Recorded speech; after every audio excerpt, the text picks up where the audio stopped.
Assalamualaikum warahmatullahi wabarakatuh. Selamat datang di perkuliahan pembelajaran mesin atau machine learning. Hari ini kita masuk ke pertemuan kedua, yaitu tentang taksonomi machine learning atau taksonomi pembelajaran mesin. Pembahasan hari ini terdiri dari teori machine learning, kemudian taksonomi machine learning, unsupervised learning, supervised learning, dan dataset dan target. Ya. Kita mulai dengan teori dari machine learning. Dalam mempelajari teori machine learning, maka kita harus mempunyai pemahaman tentang yang pertama adalah vektor dan matriks, kemudian yang kedua operasi pada vektor dan matriks, yang ketiga teori probabilitas, yang keempat Bayes rule ya, atau Bayesian rules, kemudian yang kelima adalah maximum likelihood. Akan tetapi nanti yang akan dibahas di pertemuan ini adalah poin 1 dan 2. Untuk poin 3, 4, dan 5 nanti akan dibahas di pertemuan berikutnya. Oke, kita mulai dari vektor dan matrik. Pengertian dari vektor adalah suatu matrik yang hanya memiliki satu kolom saja atau hanya satu baris saja. Vektor ini dinotasikan dengan huruf kecil dan dicetak tebal ya biasanya. Nah, di sini untuk bentuk umum atau persamaannya adalah misalnya di sini menggunakan notasinya adalah x ya, x sama dengan x1, x2, x3 sampai dengan xn. Xn di sini adalah nilainya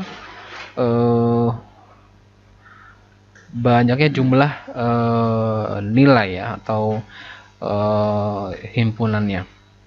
Kemudian bisa dituliskan dengan x aksen sama dengan x1, x2, x3 sampai dengan xn. Contohnya di sini ada variabel a terdiri dari nilainya adalah 1, 3, 5, 7, b 12, 3, 8, 10, c misalnya 3,5, 2,10, 15. Untuk variabel a dan b ini adalah dalam bentuk kolom ya.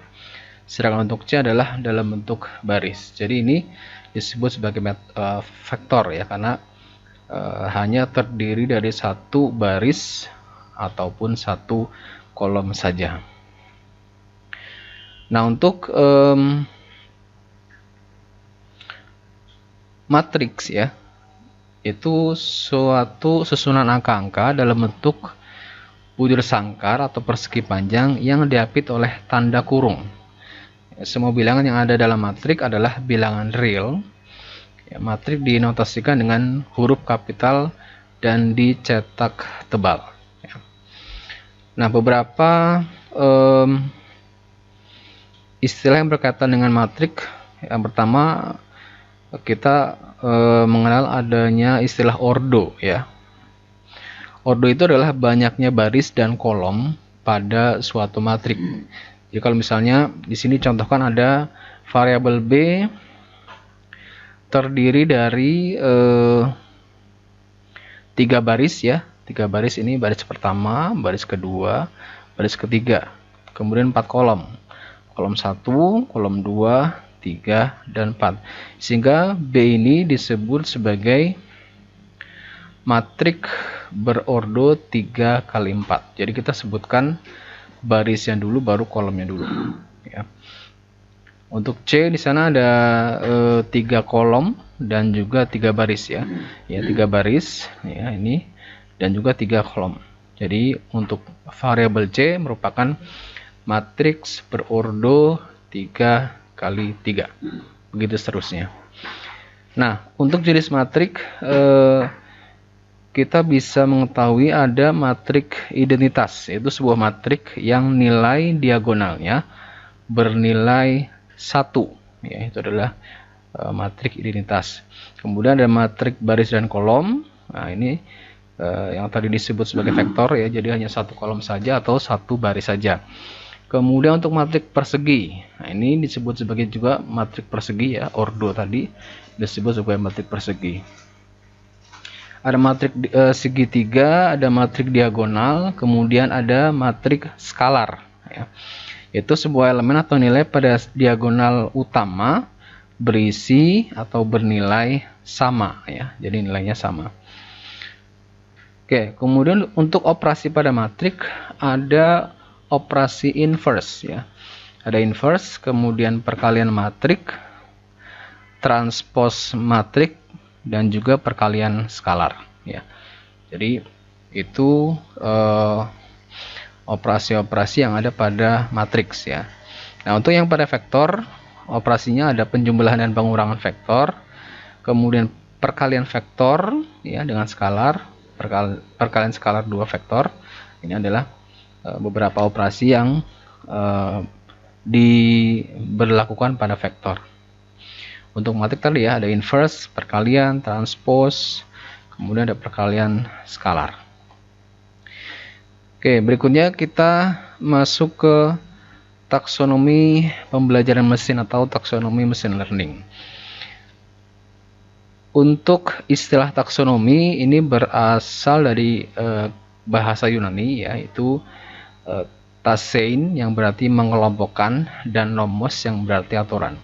Sehingga jika digabungkan, ya, taksonomi dapat diartikan sebagai pengelompokan suatu hal berdasarkan aturan tertentu. Ya. Jadi dalam konteks pembelajaran mesin atau mesin learning dikelompokkan menjadi dua, ya, yaitu ada pembelajaran tanpa supervisi atau unsupervised learning. Yang kedua, pembelajaran dengan supervisi atau supervised learning. Jadi seorang data analis ataupun data science, ya, scientist seringkali menggunakan beberapa algoritma machine learning untuk mengungkap pola-pola yang tersembunyi dalam rangka mendapatkan insight dari suatu data. Jadi pada level analis yang tinggi, ya, kedua algoritma ini diperlukan ya. Jadi algoritma supervised learning dan juga supervised atau unsupervised learning. Ya. Untuk unsupervised learning, ya, kita lihat dulu yang pertama di sini unsupervised learning.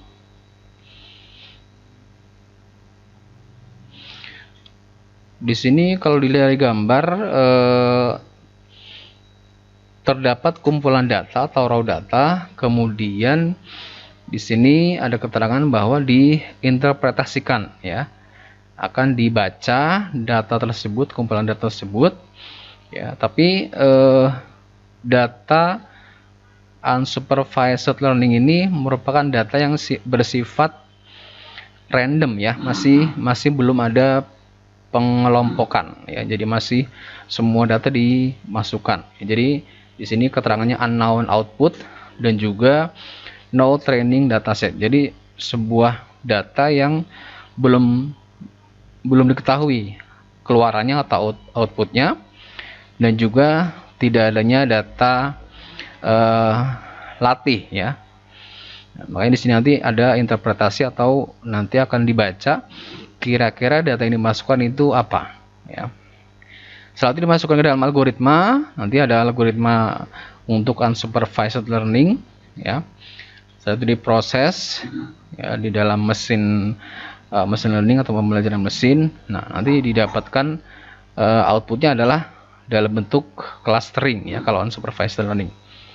Jadi, di sini di clustering ada bentuk objek yang berwarna merah, hijau, dan biru, ya. Jadi ini hasil keluarannya dari unsupervised learning.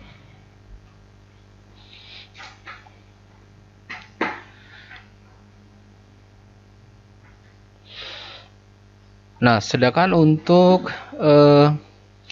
supervised learning, ya, tapi sebelumnya kita ke unsupervised learning tadi, ya. Jadi di dalam unsupervised learning itu tadi dijelaskan tidak menggunakan data latih, ya. Jadi atau no training dataset. Jadi tidak ada data latihnya. Jadi langsung digunakan data-data yang random tadi, ya.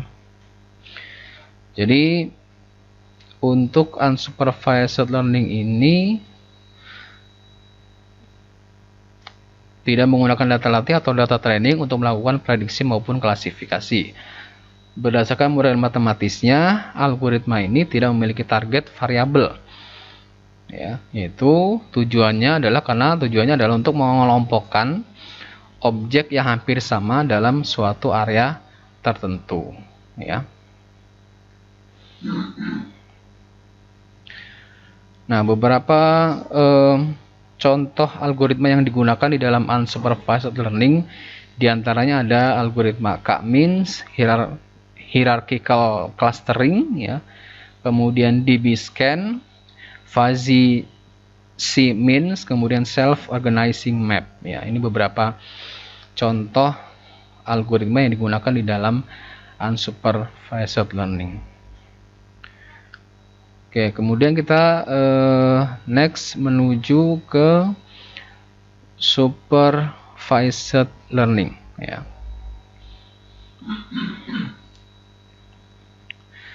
Nah, kebalikan dari unsupervised learning, kalau supervised learning datanya nanti diawasi, artinya datanya disupervisi. Jadi datanya dikelompokkan terlebih dahulu, ya. Ya, jadi di sini data set yang masuk, kemudian nanti diawasi, ya. Di sini ada supervisor di sini bisa seorang usernya, ya.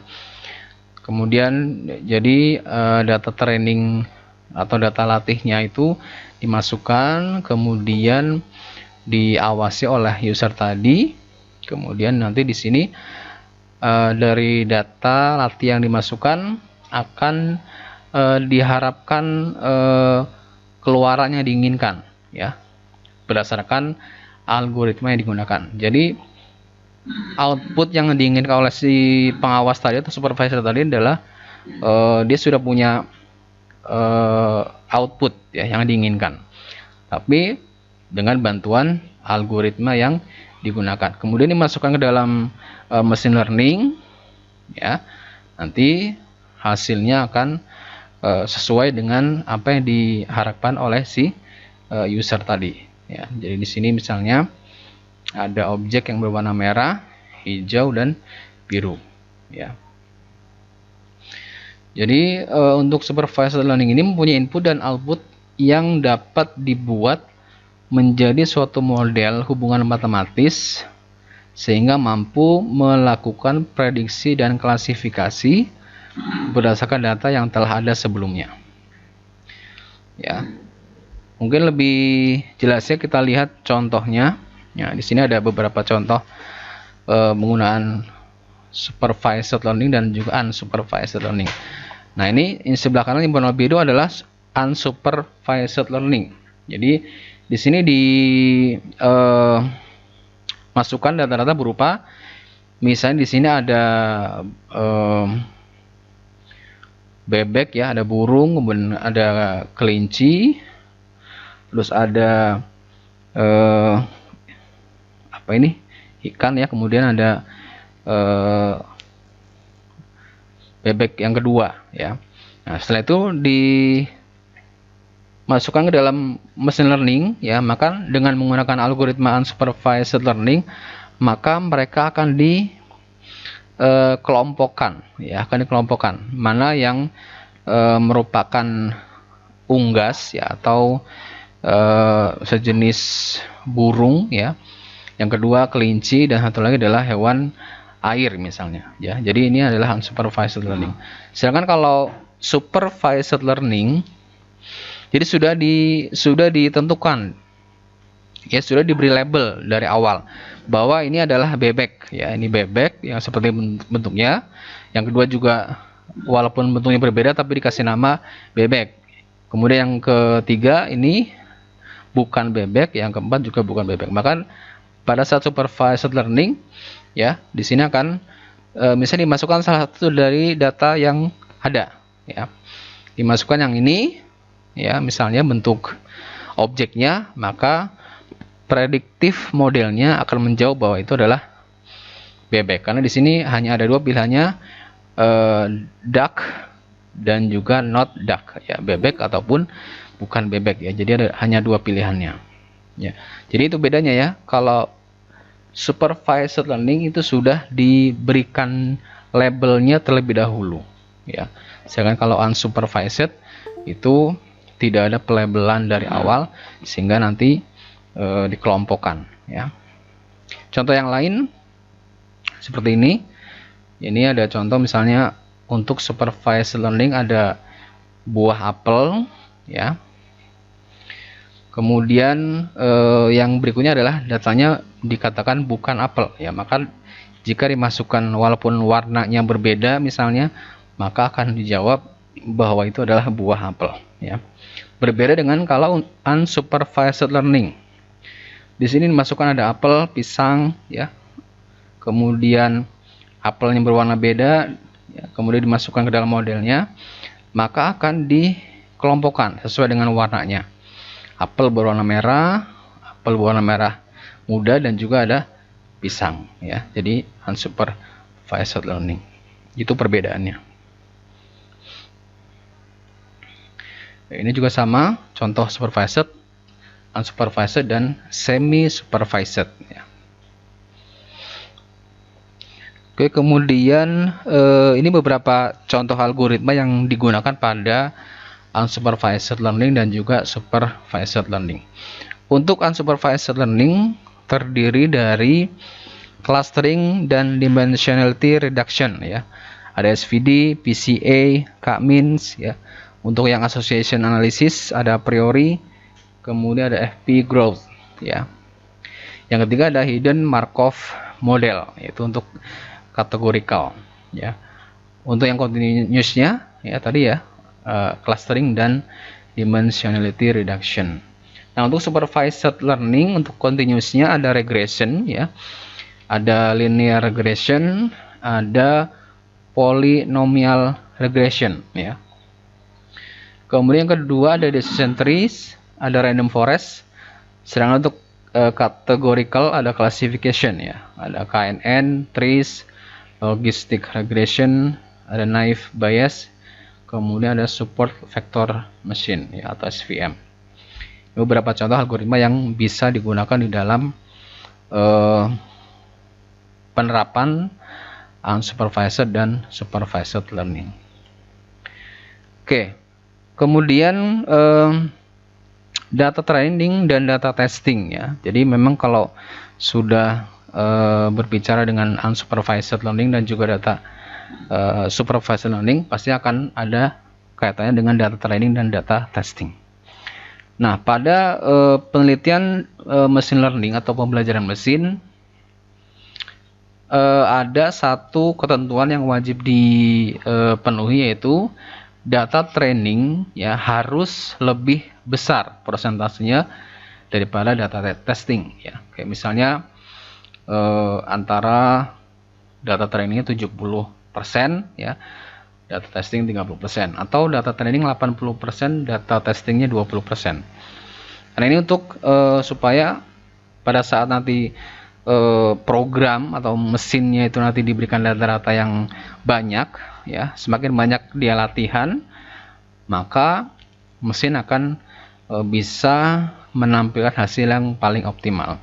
Seperti contoh di sini diberikan data trainingnya ada objek berupa mobil ya, ada mobil sedan, mobil jeep, mobil truk ya, kemudian ada sepeda. Jadi ini data trainingnya atau data latihnya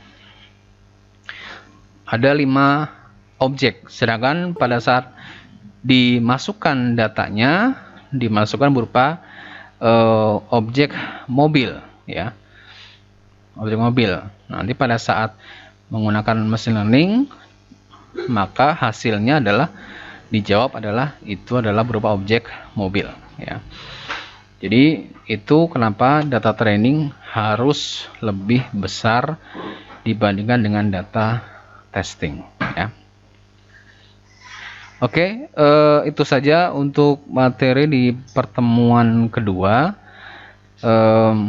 Nanti kita lanjut ke pertemuan ketiga, yaitu unsupervised learning ya.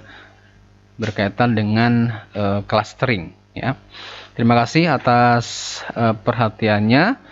Stay safe, tetap sehat ya. Assalamualaikum warahmatullahi wabarakatuh.